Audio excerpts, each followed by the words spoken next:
every grunt and each bead of sweat. These people are learning to pick themselves up. When you start bending your elbows, they're going to be close to your body. Being mindful of my body and mind at the same time, because working out kind of just coincides with that. This is the best workout. While working out his body, Johnny Armijo is also working out his demons. I ended up getting a DWI.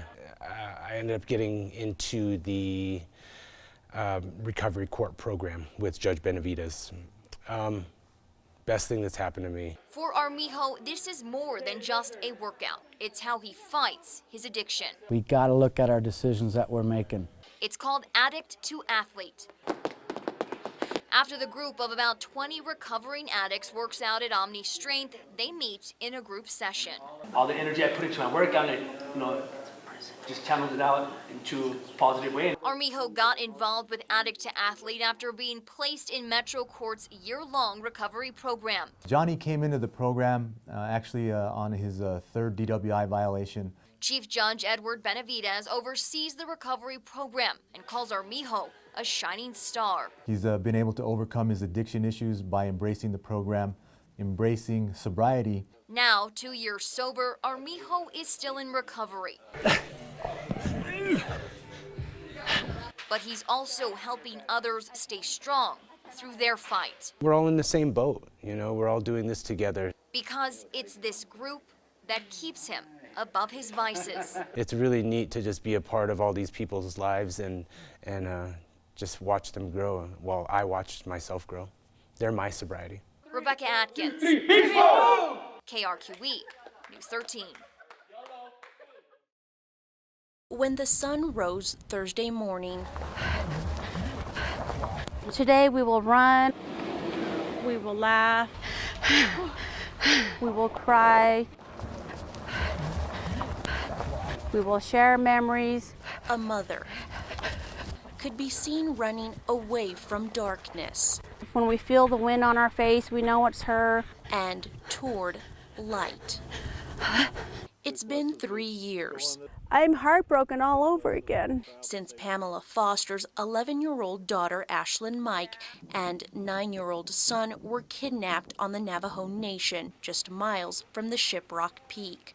They had just stepped off the school bus. That was the last place where her little footprints were left behind and that she never made it home. I had no energy in me to visit that place. Until now. Let's do this for Ashlyn. Woo! Yay! Ashlyn was murdered by her kidnapper that day in May 2016.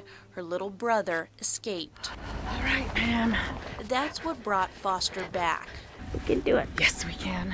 To the same place that's caused her so much heartache. It's too long that I've been waiting to do this. But on this journey and in her suffering, Foster is not alone. With her sister by her side, nieces, nephews, and her other children, Foster decided she would run. We're doing it. We're going to run for her nonstop. And for nearly 5 hours, 23 miles, they ran toward the peak where Ashlyn took her last breath. And it breaks my heart knowing that when she needed me, that I wasn't there. It breaks my heart knowing that she was alone. When asphalt finally ran out, Foster whispered to her daughter. I love you, Ashlyn. I'm so thankful for you. And hugged her loved ones still here with her. One day we'll be reunited with her again. With the loss of her precious Ashlyn, the darkness is never too far behind. But today, she stands in the light. Marissa Lucetto. Hello, Ash. KRQE, News 13. We love you. It takes more than just money to make a lasting change in our society. It takes a whole different mindset. I happen to believe that business is actually the driver for social change. Kwame Anku is the CEO of Black Star Fund. For more than 20 years, Kwame, a venture capitalist, has worked to develop businesses and make the change he believed was desperately needed. So Black Star Fund is a venture capital fund, and we invest in Black-led high-growth companies. When you think back to the year 2015, there wasn't one venture capital fund in the entire United States that was focusing on Black tech entrepreneurs. There wasn't one. And so just in 7 years, we're talking 2022, you now have dozens and dozens of Black-led funds that are investing in diverse founders. Kwame has been able to bring new creative minds to the tech world that before were ignored or overlooked. Sure, there's a disparity, but the reality is that's an incredible investment opportunity because you're basically saying the group that nobody's paying attention to, that we know has extraordinary talent. Kwame has created countless success stories, businesses that make more than just money. They make change. He was just awarded Entrepreneur of the Year by the Sacramento Metro Chamber of Commerce. I like to live in the world of creating. In order to create, you have to have more than an idea.